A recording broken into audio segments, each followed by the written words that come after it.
ஆண்டவரும் இரட்சகருமாகிய இயேசு கிறிஸ்துவுக்கு மிகவும் பிரியமானவர்களே, நாம் இன்றைக்கு தியானிக்க போகிற வேத வசனமானது எரேமியா 33வது அதிகாரத்திலே 6வது வசனம். இதோ நான் அவர்களுக்கு சௌக்கியமும் ஆரோக்கியமும் வரப்பண்ணி அவர்களை குணமாக்கி அவர்களுக்கு பரிபூர்ண சமானத்தையும் சத்தியத்தையும் வெளிப்படுத்துவேன். இந்த செய்திக்கு தலைப்பு குணமாக்கி சமாதானத்தையும் சத்தியத்தையும் வெளிப்படுத்துவேன். நாம வாசித்த இந்த வேத பகுதியினுடைய பின்னணியை நம்ம பார்க்கும்போது, இஸ்ராயல் ஜனங்கள் ஆண்டவருக்கு விரோதமா நடந்தது நிமித்தம், ஆண்டவரை விட்டு விலகி விக்கிரகங்களை வழிபட்டது நிமித்தம் கர்த்தர் அவர்களை பாபிலோனியர்களுக்கு அடிமையாக ஒப்பு கொடுத்தார். அப்படி ஒப்பு கொடுத்த அந்த நாட்களிலே அநேகர் சங்கரிக்கப்பட்டார்கள், சிறையாக்கப்பட்டார்கள் பாபிலோனியர்களால. அந்த வேளையிலே கர்த்தருடைய ஊழியக்காரனாகிய எரேமியா தீர்க்கதரிசிக்கு கர்த்தர் சொல்லும்போது சொன்ன வார்த்தை தான் இந்த வார்த்தை. நான் அவர்களுக்கு சௌக்கியமும் ஆரோக்கியம் வர பண்ணி அவர்களை குணமாக்கி பரிபூர்ண சமானத்தையும் சத்தியத்தையும் வெளிப்படுத்துவேன். அப்போ அந்த அவர்களுக்கு என்றால் இஸ்ராயல் ஜனங்களுக்கு. அப்போ எப்பொழுது அவர்களுக்கு இந்த சௌக்கியத்தையும் குணத்தையும் சமானத்தையும் சத்தியத்தையும் கொடுப்பேன் என்று சொல்கிறார் என்றால், அவர்கள் மனம் மாறும்போது. அப்ப கர்த்தரை விட்டு பின்மாறினால அந்த ஜனங்கள் அழிக்கப்பட்டார்கள், நொறுக்கப்பட்டார்கள், அடிமையாக்கப்பட்டார்கள். அப்போ இப்பொழுது கர்த்தர் தூதுவரை வைத்து, அதாவது கர்த்தருடைய தீர்க்கதரிசியாகிய எரேமியாவை வைத்து அவர் பேசுகிறார். அவர் என்ன சொல்றாருன்னா பாருங்க, 2வது வசனத்துல, எரேமியா 33வது அதிகாரத்தில் 2வது வசனம். இதை செய்கிற கர்த்தருமாய் இதை திடப்படுத்தும்படிக்கு இதை உருவேற்படுத்துகிற கர்த்தருமாய் இருக்கிற யெகோவா என்னும் நாமம் உள்ளவர் சொல்லுகிறது என்னவென்றால். இப்ப கர்த்தர் என்ன சொல்றான்னு பாத்தீங்கன்னா 3வது வசனத்துல, என்ன நோக்கி கூப்பிடு, அப்பொழுது நான் உனக்கு உத்தரவு கொடுப்பேன், நீ அறியாத உனக்கு கேட்டாமான பெரிய காரியங்களை செய்வேன்னு சொன்னார். அப்போ அடிமையாக்கப்பட்ட ஜனங்களை தீர்க்கதரிசியாகிய எரேமியா கர்த்தருடைய வார்த்தையின்படி சொல்கிறார். கர்த்தர் சொல்றாரு, என்ன நோக்கி கூப்பிடு, நான் உனக்கு உத்தரவு கொடுப்பேன். அப்ப இந்த வார்த்தை எதற்காக? ஏற்கனவே அவர்கள் அந்நிய தெய்வத்தை வணங்கினார்கள், இதனால அடிமையாக்கப்பட்டீங்க. இப்ப என்ன நோக்கி கூப்பிடுங்க, நான் உங்களுக்கு மறு உத்தரவு தருகிறேன். மறு உத்தரவு என்னது? நீ அறியாதும் உனக்கு எட்டாதும்னா பெரிய காரியங்களை நான் உனக்கு செய்வேன் என்று கர்த்தர் அந்த தீர்க்கதரிசி மூலம் ஜனங்களிடத்துல பேசுகிறார். அப்படி பேசும்போது சொல்றாரு, நீ ஏன் கூப்பிடணும்னா, ஏன் உனக்கு இந்த நிலைமைனா, நான் இவ்வளவு நாள் என் முகத்தை நான் மறைத்து வைத்திருந்தேன். நான் 4-5 வசனத்தை வாசிக்கிறேன், கேளுங்க.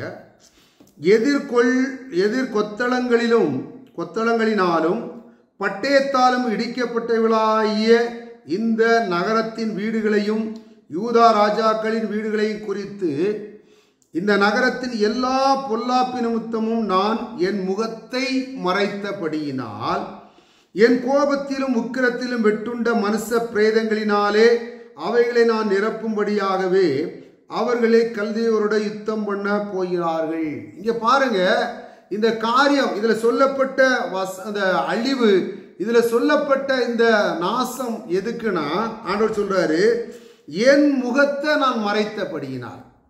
அப்ப ஏன் கர்த்தர் முகத்தை மறைத்தார்னா, கர்த்தருக்கு விரோதமா நடக்கும் போது, கர்த்தரை விட்டு பின்மாறும் போது ஆண்டவருடைய முகம் நமக்கு மறைக்கப்படுகிறது.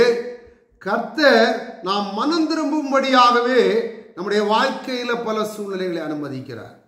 ஆனா இஸ்ராயேல் ஜனங்களுடைய வாழ்க்கையில இப்படிதான் நடந்துச்சு. ஆகவே எனக்கு அன்பானவர்களே, இன்றைக்கு நாமும் கர்த்தரை விட்டு பின்மாறியோ அல்லது கர்த்தரை ஏற்றுக்கொள்ளாமலோ இஷ்டப்படி வாழ்ந்தா கர்த்தருடைய முகம் நமக்கு விரோதமாக மறைக்கப்பட்டால் நம்மால நன்மையை சுதந்திரிக்க முடியாது, அழிவுகளை மாத்திரம் நாம் சுதந்திரிக்க முடியும்.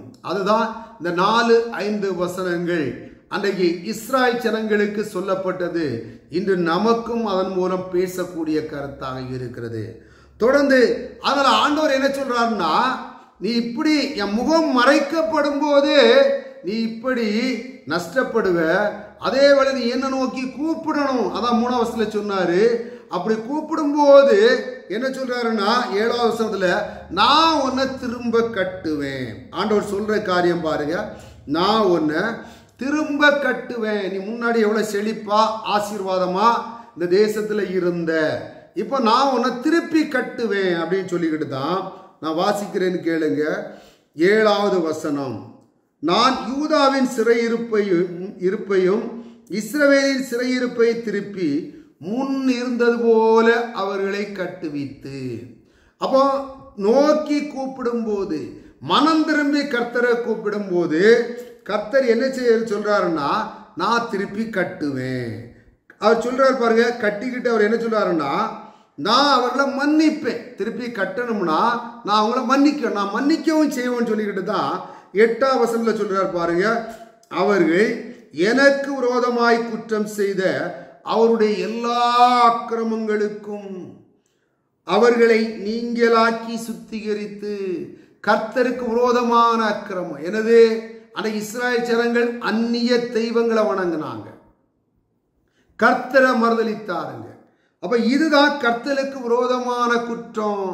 இன்றைக்கு ஆண்டவராய் இயேசு கிறிஸ்து நமக்காக சிலுவையில் அறையப்பட்டு மரித்து அடக்கம் பண்ணப்பட்டு உயிர்த்த அந்த இயேசுவை விசுவாசிக்கவில்லை என்றால் அது குற்றம், தெய்வ குற்றமாய், அது கர்த்தருக்கு விரோதமான குற்றமாக கருதப்படுகிறது. பாருங்க, அவருடைய எல்லா அக்கிரமங்களுக்கும் அவர்களை நீங்களாக்கி சுத்திகரித்து. அப்போ நம்ம கர்த்தரை விட்டு பின்மாறி இருந்தோம்னா நம்ம அவரை நோக்கி கூப்பிடும் போது அவர் அக்கிரமங்களை சுத்திகரிக்கிறார், அவர் அக்கிரமங்களை பரிசுத்தப்படுத்துகிறார். பாருங்க, அவர்கள் எனக்கு விரோதமாய் குற்றம் செய்து எனக்கு விரோதமாய் துரோகம் பண்ணின அவருடைய எல்லா அக்கிரமங்களையும் மன்னிப்பேன் சொல்றார் ஆண்டவர். பாருங்க, ஆண்டவர் எவ்வளவு நல்ல ஆண்டவர் பாருங்க. மறுதலித்து போன மனிதர்கள் ஆண்டவர் அந்த மனிதர்களை விட்டு விடாமல், கைவிட்டு விடாமல் அவர்களை தீர்க்கதரிசியை கொண்டு அழைக்கிறார். நீ என்ன நோக்கி கூப்பிடு, நான் உன் அக்கிரமத்தெல்லாம் மன்னிப்பேன். நீ கூப்பிட்டா நான் மன்னிப்பேன், நான் உன் பாவத்தை எல்லாம் மன்னிப்பேன், நான் உன்னை திருப்பி கட்டுவேன் கர்த்தர் சொல்லுகிறார்.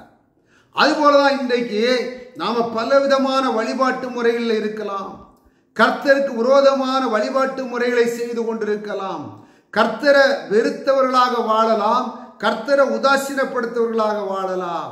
எனக்கு அன்பானவர்களே, நாம கர்த்தரை நோக்கி கூப்பிடும் போது, கர்த்தரிடத்துல நம்மை அர்ப்பணிக்கும் போது கர்த்தர் நம்முடைய எல்லா பாவங்களையும் நம்முடைய எல்லா அக்கிரமங்களையும் அவர் மன்னிக்கிற தேவனாக இருக்கிறார். அவர் மன்னித்து நம்ம திருப்பி அவர் கட்டி எழுப்புவார், அவருக்குள் கட்டி எழுப்புவார். கிறிஸ்து தலைக்கு மூலைக்கல்லாக இருக்கிறார், அவருக்குள் நம்மை கட்டி எழுப்புவார். அப்படி அவருக்குள் நாம் கட்டி எழுப்பப்படும் போது பாருங்க, அவர் என்ன சொல்றாருன்னு பாத்தீங்கன்னா, உன் சிறையிருப்ப நான் திருப்புவேன். அப்போ நம்ம கர்த்தருக்குள் கட்டி எழுப்பப்படும் போது நம்முடைய சிறையிருப்பு மாறும். அன்றைக்கு இஸ்ராயேல் ஜனங்களை பாபிலோனியர் சிறைபிடித்து வைத்திருந்தார்கள். இன்றைக்கு ஆண்டவரை விட்டு விலகிற பிள்ளைகளுக்கு பலவிதமான சிறையிருப்பு இருக்கிறது. பல தரித்திரமான சூழ்நிலை, கடன், கஷ்டம், நிந்தை, அவமானம், சரீர பலவீனம், பல இழப்புகள், நஷ்டங்கள், அவையெல்லாம் ஒரு சிறையிருப்பு தான். அந்த சூழ்நிலையிலிருந்து நாம் வெளிவர முடியாமல் தவிக்கலாம், தத்தளிக்கலாம்.